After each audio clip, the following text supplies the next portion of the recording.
Welcome to అభయం ప్రజల AP news. Kakinada జిల్లా గండేపల్లి మండలం జడ్ రాగంపేట పరిణయ ఫంక్షన్ హాల్లో జగ్గంపేట శాసన సభ్యులు టీటీడీ బోర్డు సభ్యులు జ్యోతుల నెహ్రూ అధ్యక్షతన జగ్గంపేట నియోజకవర్గం అభివృద్ధి ప్రణాళిక తయారు చేయు నిమిత్తం జిల్లా స్థాయి అధికారులు, నియోజకవర్గంలోని 4 మండలాల స్థాయి అధికారులు, గ్రామ స్థాయి అధికారులతో నియోజకవర్గాన్ని అన్ని రంగాల్లో అభివృద్ధి చేయడానికి అవగాహన సదస్సు నిర్వహించారు. ముందుగా జ్యోతి ప్రజ్వలన చేసి జాతీయ గీతం ఆలపించారు.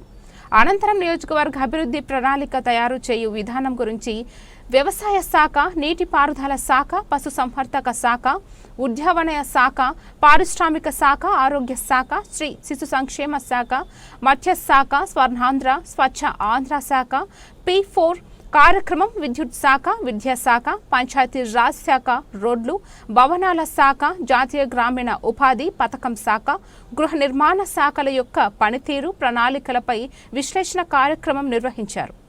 అనంతరం అన్ని శాఖల అధికారులతో ఒక్కొక్క విభాగంతో జ్యోతుల నెహ్రూ ముఖాముఖి కార్యక్రమం నిర్వహించారు.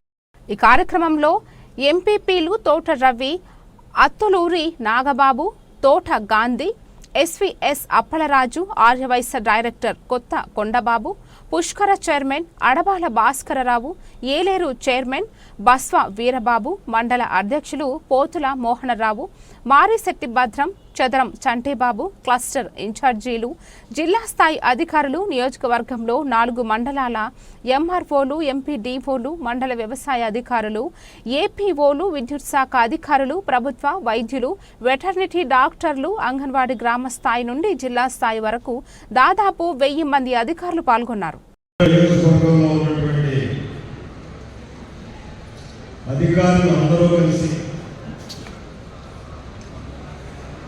ఒక చక్కని కార్యక్రమం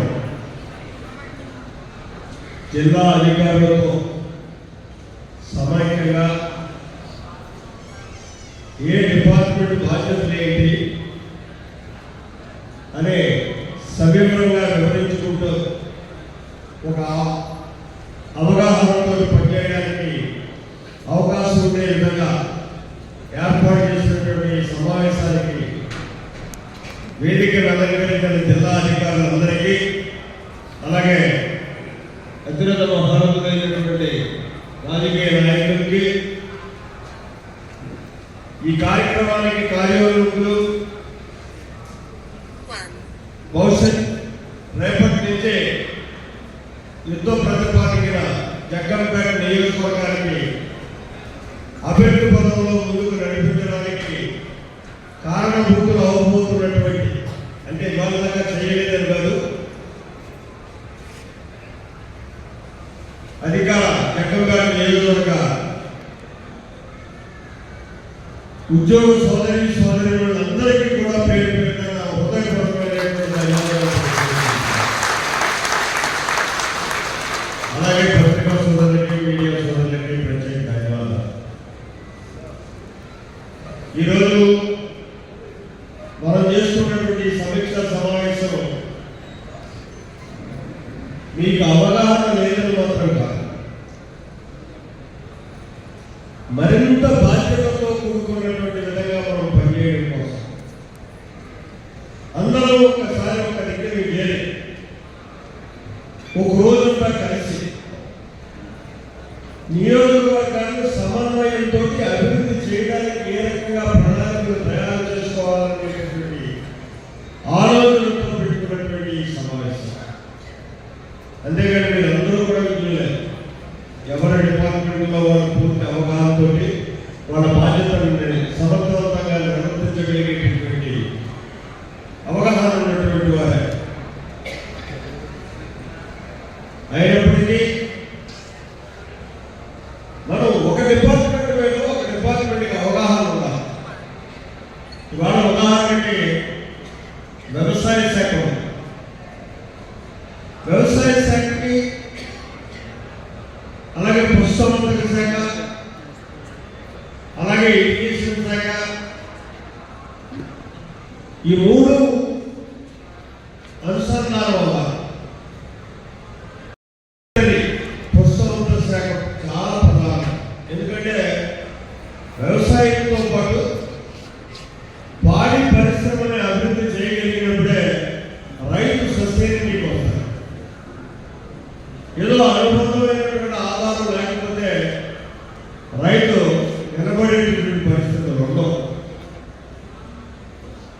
మరి ఈ పరిస్థితుల్లో ఎప్పుడైనా మనం ఈ మూడు శాఖలు కలిసి ఆలోచన చేసినటువంటి పరిస్థితులు ఉన్నాయా? ఒక్కసారి మనం ప్రశ్నించుకోండి. ఎవరి శాఖ వాళ్ళదే, ఎవరి డ్యూటీ వాళ్ళదే.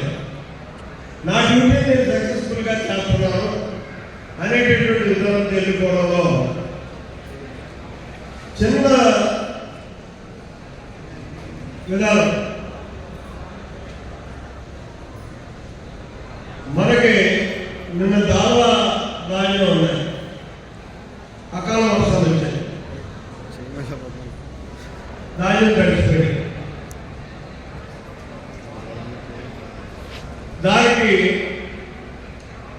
కారణం ఏంటంటే అకాల వర్షం వచ్చింది కాబట్టి తడిచిపోయింది. అది నేనేం చేయను అని నేను సమర్థించుకోవచ్చు, వ్యవసాయ శాఖ వాళ్ళు సమర్థించుకోవచ్చు, సివిల్ సప్లైస్ వాళ్ళు సమర్థించుకోవచ్చు, ఇక్కడ పంచాయతీరాజ్ శాఖ మనం సమర్థించుకోవచ్చు.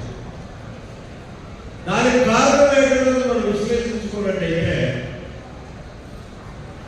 ఈ శాఖలన్నీ సమర్థవంతంగా సమన్వయంతో నడవకపోవడం వల్ల వచ్చేటటువంటి నష్టంగా నేనైతే భావిస్తున్నాను. నేను నాకు ఖచ్చితంగా అదే అనిపించింది. ఎందుకంటే వరి అన్నదాన్ని పల్ల ప్రాంతంలో మనం వ్యవసాయం చేస్తాం. సరైనటువంటి ఆధారం లేకపోతే ఇన్ టైంలో పండినటువంటి పంటను మనం బయటకు తెచ్చుకోవడానికి అవకాశం ఉంది. దాన్ని చేయాల్సిన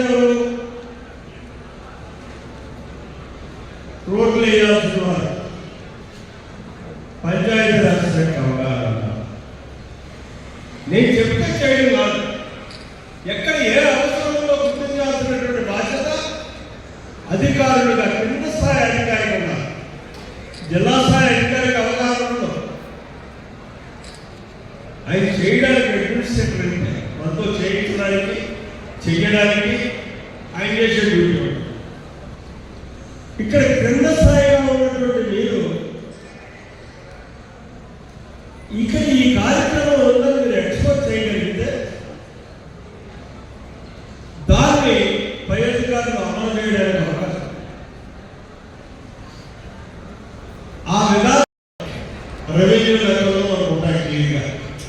ఎన్ని సెంట్లు, 10 సెంట్లు, 30 సెంట్లు, ఎక్కడో ఆ యొక్క ఆయకట్టు పరిధికి సరిపడేటువంటి కళ్ళాలని ఆరోగ్యంగా ఉద్దేశించారు.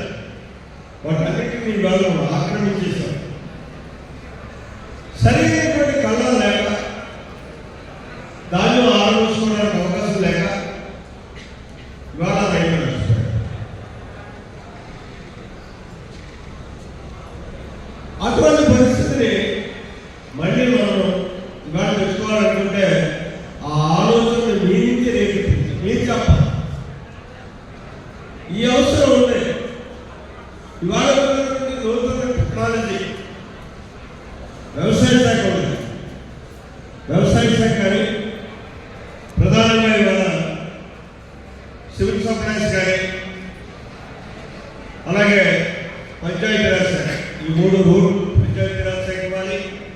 వ్యవసాయ శాఖ వ్యవసాయం చేయగలిగేటటువంటి వనరుల్ని అతి సులువైనటువంటి విధానంలో చేయగలిగేటటువంటి పరిస్థితుల్ని వ్యవసాయ శాఖ సూచించాలంటే ఆ గ్రామంలో ఉన్నటువంటి వాతావరణ పరిస్థితులు బట్టి దాని విధానం, ఏ పంట అక్కడ పండుతుంది, ఏ పంట ఏ ఇత్తనాలైతే మనం తెచ్చి ఇక్కడ పండించినట్టయితే నీళ్ళు వస్తుంది అన్న అవగాహన అనేది అక్కడ ఏ ఊరు తెలుస్తుంది, ఫీల్డ్ ఎస్టేట్కి తెలియదు,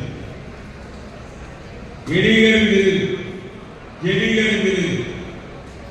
వీళ్ళు చెప్తే నా ఊళ్ళో ఈ పంట వస్తుందండి, నా ఉన్నటువంటి వ్యవసాయ పరిధిలో ఈ పంటను పండించగలిగితే రైతు లాభసాటిగా ఉంటాడండి, ఈ అవకాశాన్ని ఈ వనరుల్ని మనం కల్పించగలిగితే బాగుంటుందని చెప్పేటటువంటి ఒక అలవాటు మనకు రావాలి. మనం ఏంటంటే సీఎం గారు ఒక ఆర్డర్ వేస్తే ఆ ఆర్డర్ని కలెక్టర్ గారు ఇంప్లిమెంట్ చేస్తే హెచ్ఓడి జిల్లా శాఖలో మీకు కిందకిస్తే మీరు పనిచేసేటటువంటి సంస్థ. ఇది కరెక్ట్ కాదు. మూలాధారం మీరు సూచించగలిగినప్పుడే పరిష్కారం సమస్యను చాలా ఈజీగా మనం పరిష్కరించగలుగుతాం. ఆ పరిస్థితులు, ఆ ఆలోచనలు మీరు చెయ్యాలనేటటువంటి ఆలోచనలు అంటే మనం స్పెషాలిసరిగా అడిగితే మనం కూర్చున్నామంటే ఒకసారి హెచ్ఓడితో చెప్పేసి అంటే అది కాదు. నియోజకవర్గంలో ఉన్నటువంటి ప్రతి డిపార్ట్మెంట్ తీసుకుని దీని మీద కొనసాగా మనం చర్చిద్దాం అని చెప్పేసి నేను ఆయన అభ్యర్థించడం లేదు. ఆయన అంటే కలెక్టర్ దృష్టిలో పెట్టారు. కలెక్టర్ గారు కూడా మంచి ఆలోచన ఓకే అన్నాం. ఈరోజు ఈ ప్రక్రియ రాష్ట్రంలో ఎక్కడా జరగాలి, మన దగ్గర జరుగుతుంది. మీ అందరి యొక్క సహాయ సహకారాలు ఇందులో మనం ఊరుకో ఉపన్యాసాలు చెప్పుకోవాల్సిన పర్లేదు. చిన్న సూత్రీకరణ నేను చెప్పింది. ఏ సమస్య పరిష్కారానికైనా సరే గ్రామ స్థాయిలో ఉన్నటువంటి మీ అధికారుల యొక్క సూచన మేరకు దాన్ని మనం పైకి తీసుకెళ్ళి పైనుంచి దానికి కావాల్సినటువంటి వనరులను సమకూర్చుకుని మనం మళ్ళీ కింద స్థాయిలో వర్కౌట్ చేసుకుంటే అది సక్సెస్ అవుతుంది. సమస్య అభివృద్ధి అంతా ముందుకు పరుగుతుంది అన్నది నా ఆలోచన.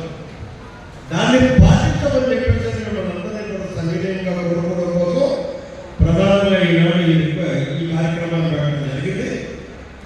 మరి ఆ విధంగా మీరంతా కూడా ఆలోచన చేయాలి, బాధ్యత తీసుకోవాలి. నాకు నేను చెప్పినట్టుగా ఒక రాజధానే కాదు, ఏ కార్యక్రమం జరుగుతున్నా సరే ఇవాళ మనం ఒక భవనాన్ని నిర్మాణం చేసుకుంటే ఆ భవనం 100 years చరిత్ర. పూర్వకాలంలో ఏ ఇల్లు కట్టినా 100 సంవత్సరాలు ఉండేటటువంటి పరిస్థితుల్లో ఇల్లు ఉన్నాయి. టెక్నాలజీ లేదు అందులో. వాళ్ళ కాకినాడ కలెక్టరేట్ దానికి ఉదాహరణ. 100 సంవత్సరాలు దాటేసినటువంటి శతాబ్దం దాటింది. ఇవాళ ఒక తాలూకా నిర్మాణం 4 ఊహలు కంటే మళ్ళీ 2వ బిల్డింగ్ 20 సంవత్సరాలు దాటకుండానే కట్టాల్సిన పరిస్థితి వచ్చింది.